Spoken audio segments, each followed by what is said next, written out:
Assalamualaikum warahmatullahi ta'ala wabarakatuh. Allahumma salli ala Sayyidina Muhammad. Murid-murid yang disayangi Allah, dari dunia sampai ke akhirat, apa khabar semua? Moga sentiasa berada di dalam keadaan baik di samping keluarga tercinta. Baiklah murid-murid, Ustazah akan mengajar kamu mata pelajaran fiqh pada tahun ini.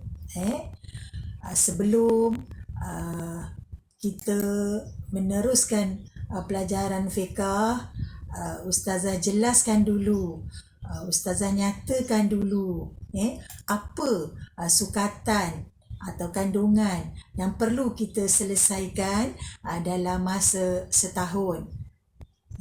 Pertama, tajuk yang kita perlu belajar adalah hadas. Kedua, mandi. Ketiga, solat berjamaah. Keempat, solat Jumaat. Baiklah anak-anak yang dirahmati Allah, Ustazah jelaskan, Ustazah terangkan secara ringkas maksud pelajaran yang kita akan pelajari. Hadas, dia membicarakan tentang hadas kecil, hadas besar yang berlaku pada diri kita. Dalam tajuk ini juga dia membicarakan tentang larangan yang tidak boleh kita lakukan ketika kita berada dalam hadas.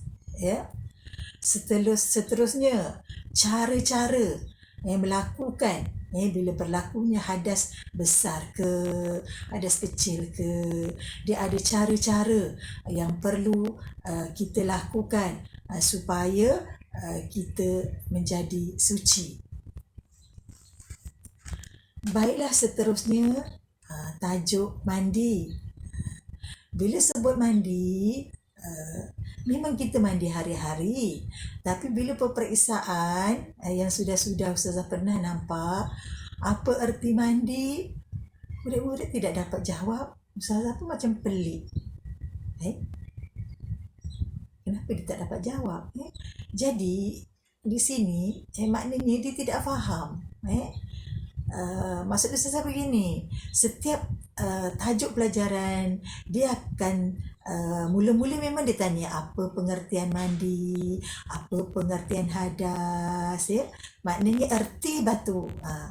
Erti. Semua pelajaran memang dia tanya pasal erti. Jadi apa erti mandi? Mandi ni mengalirkan air, meratakan air di badan kita. Maksud saya jangan tak tahu mandi tu apa? Mengalirkan apa?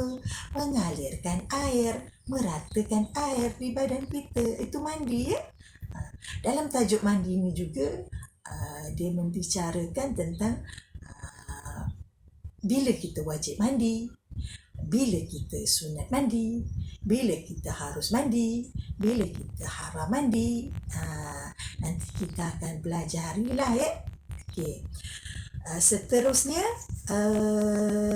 berkaitan dengan tajuk solat berjamaah.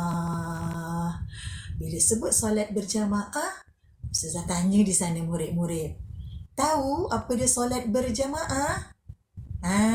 Ustazah dengar ada yang jawab. Solat berjamaah, solat yang kita lakukan lebih dari seorang. Itulah dinamakan solat berjamaah. Maknanya seorang imam, seorang makmum. Itu maksud solat berjamaah. Lagi apa lagi yang murid tahu apa dia solat berjamaah? Ustazah dengar. Bila sebut solat berjamaah, pahala dia berganda. Berapa ganda dia? 27 kali ganda.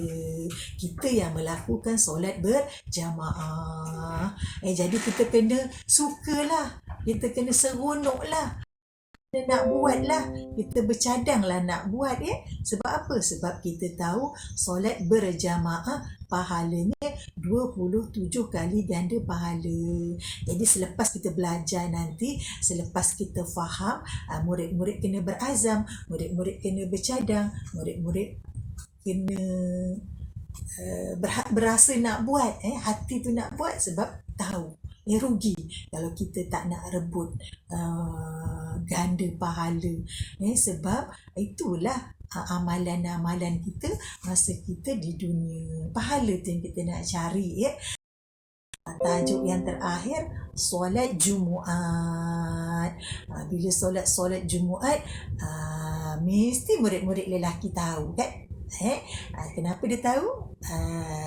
Biasanya dia akan ikut ayah dia, ikut atuk dia pergi solat Jumaat. Kita yang pergi sembahyang ni adalah orang lelaki. Jadi bila kita nak solat ni hari Jumaat, kenapa? Ini adalah tuntutan kita selaku umat Islam.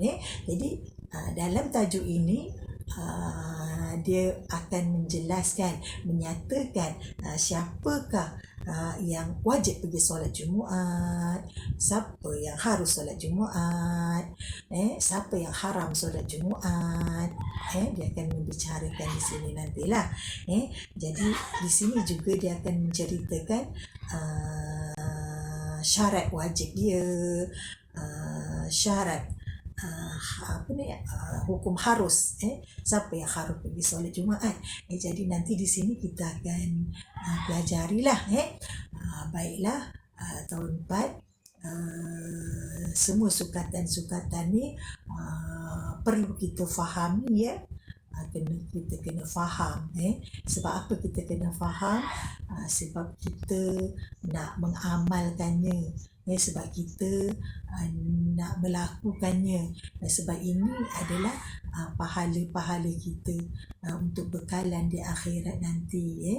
Jadi kita akan jumpa minggu depan. Sebelum tu memang Ustazah memang suka ingatkan, biasakan diri anak-anak ada wuduk sebelum memulakan pembelajaran. Jadi sekian, wabillahi taufiq wal hidayah. Assalamualaikum warahmatullahi taala wabarakatuh. InsyaAllah kita akan jumpa lagi minggu akan datang.